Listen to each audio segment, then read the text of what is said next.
You brought up the other big pillar of AI.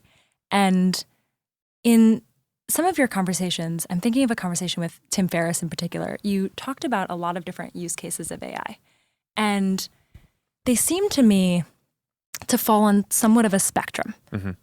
Like, for example, you mentioned automatic real-time translation. Mm-hmm. So like basically the Star Trek translator, right? Also, like, a lot of people the still learn spectrum Latin that's and Greek. Right, exactly. Yeah, so And so I think that end of the spectrum is something like technologies that really measurably unlock our humanity because they remove a struggle between people.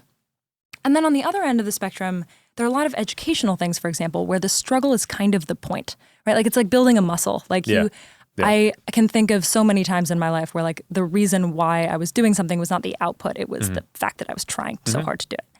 There's one example in the Tim Ferriss interview where you talked about your kids struggling to articulate themselves emotionally. And adults very much have the same problem. And you talked about AI as a way to help them articulate those emotions. Yeah. And I thought about all of the many times in my life where I have struggled to articulate my emotions and how I really could have used some help in those moments.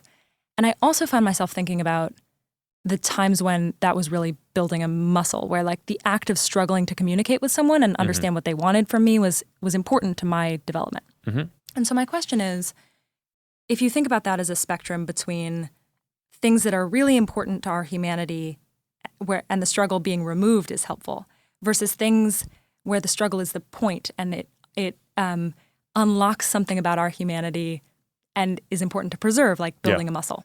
How do you draw the line between those things, and how do we ensure that the muscles that we're building for this future are stronger and not weaker?